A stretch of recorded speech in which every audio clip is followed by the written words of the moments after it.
2011년 세계 최고의 유소년 축구 아카데미인 바르셀로나의 라마시아에 입성하며 큰 주목을 받은 한국인 10대 소년이 있었는데요. 바로 코리안 메시 이승우입니다. 이승우는 바르셀로나 U13팀에서 첫 시즌 29경기에서 무려 39골을 넣어 리오넬 메시의 연령대 골 기록을 갈아치우며 코리안 메시라는 별명을 얻게 되었죠. 당시 코치들은 이승우를 하이라이트 제조기이자 스펀지 같다고 묘사했는데요. 이승우는 낮은 무게 중심, 번뜩이는 움직임, 탁월한 발재감과 방향 전환 능력은 메시를 연상시켰고, 월요일에 처음 본 기술을 금요일까지 자신의 것으로 만들어 활용할 수 있을 정도로 합승 능력과 습득력 면에서도 뛰어난 모습을 보였습니다. 이승우는 출전하는 거의 매 대회마다 득점을 올리며 최우수 선수로 선정되었고, 2014년에 참가한 U16 아시아 챔피언십에서는 득점왕과 최우수 선수를 수상하며 한국을 넘어 아시아에서 가장 재능 있는 유소년 선수로 떠올랐는데요. 당시 이승우는 일본전을 앞두고 일본을 이기는 것은 쉬울 것이라고 말해 큰 화제가 되었고, 실제로 2골을 넣어 팀을 승리로 이끌며 한국에서는 한국 축구의 미래로 불리며 큰 기대를 모았습니다. 그런데 이렇게 뛰어난 재능으로 전 세계로부터 주목받던 이승우는 어느 순간부터 그 모습을 찾아볼 수 없었는데요. 그 이유는 다름 아닌 국제축구연맹 FIFA의 한 규정이 이승우의 앞길을 가로막았기 때문입니다. 그 규정은 바로 미성년 선수의 국제 이적을 원칙적으로 금지하는 조항입니다. 이 조항으로 인해 한때 아시아 최고의 재능이라 불린 이승우는 바르셀로나에서 꿈을 제대로 펼쳐보지도 못하고 떠나야만 했는데요.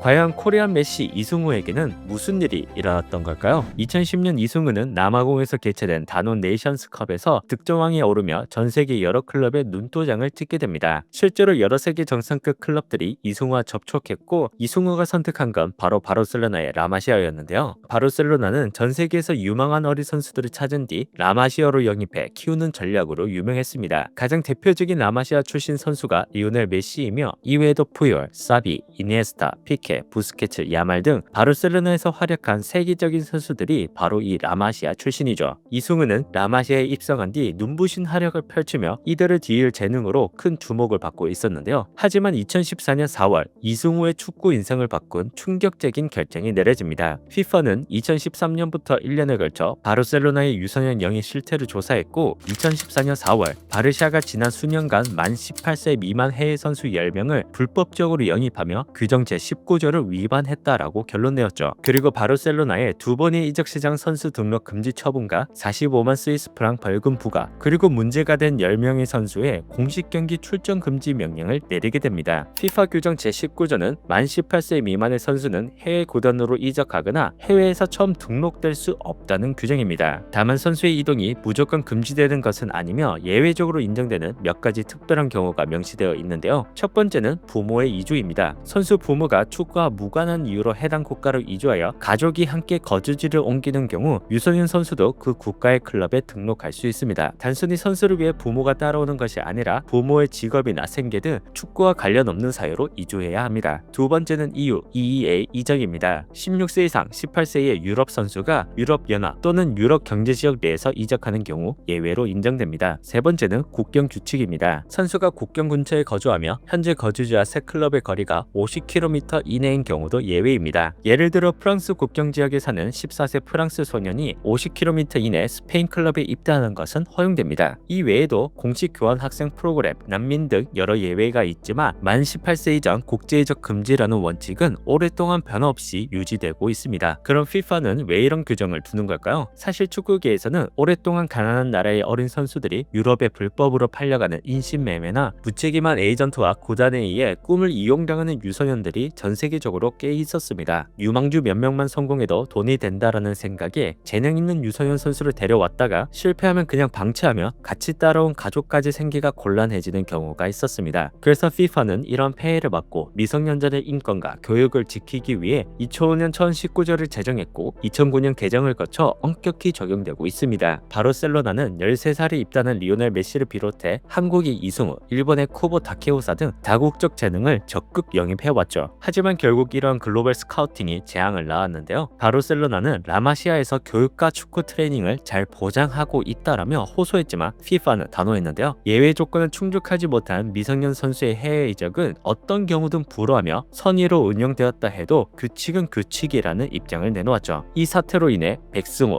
장결희, 쿠보, 쉔드리, 소우시아, 아데카니에 등 세계 각지에서 영입된 유소년 선수들의 미래가 불투명해졌고, 특히 클럽에서 이미 1군에 올릴 장기 플랜까지 세워둔 이승우는 한순간에 모든 계획이 물거품되었죠. 당시 이승우의 나이는 15세로 앞으로 경기에 뛰기 위해서는 성인이 되는 18세까지 약 2년을 기다려야 했습니다. 이미 FIFA의 조치로 공식 경기를 뛰지 못하고 있었던 이승우는 사실상 약 3년간 바르셀로나 소속으로 그 어떤 경기를 뛰지 못하는 치명적인 공백을 맞게 된 건데요. 그래도 이승우는 한국 청소년 대표팀 경기를 간간히 뛰었고, 라마시아에서 훈련과 친선 경기를 통해 경기 감각을 최대한 유지하고 있었죠. 그런데 여기서 설상가상으로 FIFA는 또 한 번 규제를 가하는데요. 이전에는 훈련과 친선 경기 참가까지는 허용되었지만 FIFA는 바르셀로나가 제재를 회피할 우려가 있다고 보고 해당 선수들의 훈련 참여 자체를 금지하는 조치를 내립니다. 사실상 유소년 축구 선수로서 사망 선고에 가까웠는데요. 이로 인해 이승우는 아예 스페인을 떠나 한국으로 돌아온 뒤 수원FC 유소년 팀에 임시 합류하게 됩니다. 결국 이승우는 한창 경험을 쌓으며 기량을 끌어올려야 할 15세부터 17세까지를 사실상 아무런 경쟁 없이 보내야 했던 겁니다. 2016년 1월 6일 드디어 이승우는 만 18세 성인이 되었고 바르셀로나의 공식 등록 선수로 이름을 올릴 수 있었는데요. 하지만 안타깝게도 이승우는 더 이상 3년 전의 코리안 메시가 아니었습니다. 한때 동나이대에서 가장 앞서 나가던 재능이었지만 실전 경험 부족과 더딘 성장세로 이승우는 더 이상 예전과 같은 눈부신 활약을 보여주지 못했습니다. FIFA 규정 제19조는 도입된 취지와 의의는 좋지만 한편 유망주들의 국제 이동이 크게 제한되면서 재능 있는 선수들의 기회까지 빼앗고 있다며 비판받기도 합니다. 바르셀로나에 대한 이례적인 제재가 가해졌을 때 이미 영입한 유소년 선수들을 구제해주는 방안을 고려했어야 한다라며 FIFA가 규정으로 보호하려는 유소년 선수들을 오히려 가장 큰 피해자로 만들었다며 비판받았죠. 그리고 예외 조항들이 유럽 선수에게 유리한 조건으로 만들어졌다는 비판을 받기도 했는데요. 하지만 그럼에도 FIFA는 제19조를 유지하고 있으며 이를 어긴 세계적인 축구 클럽에 강한 제재를 가하고 있습니다. 사실 유소년 선수의 국제적 금지는 축구에만 존재하는 규정인데요. 농구, 야구, 테니스 등 대부분의 스포츠에는 어린 선수 보호를 위한 연령별 출전 제한 규정이 있을 뿐 타국으로의 이적을 금지하는 규정을 찾아보기 어렵습니다. 오히려 미성년 선수가 해외 유학이나 조기 전지 훈련을 가는 게 자연스러운 일로 받아들여지죠. 하지만 이건 축구만큼 세계적으로 통용되는 이적 시스템이 없기 때문이기도 한데요. 축구의 유소년 선수 국제 이적 금지 조항은 구단이 선수 계약권을 보유하는 스포츠라는 특수성과 전 세계적으로 통합된 이적 시장이 존재한다는 점에서 나온 특수한 경우라고 볼 수 있습니다. 이승우 사례 이후 축구계는 변화를 가져갔는데요. 국제 유소년 선수를 영입해야 할 때는 예외 규정에 충족시키려 하며 그러지 못할 때는 현재 위성 아카데미와 제휴 클럽을 운영해 FIFA의 제재를 피할 방안을 모색하고 있습니다. 결국 한국으로 돌아온 이승우는 K리그의 프로 선수로서 새 출발을 알렸고 여전히 특유의 움직임과 센스를 발휘하며 팬들에게 즐거움을 선사하고 있습니다. 만약 그때 이승우가 제재 없이 뛸 수 있었다면 더 세계적인 선수가 되었을지 안 되었을지 아무도 알 수 없습니다. 아쉽게도 그런 만약은 영원히 일어날 수 없기 때문입니다.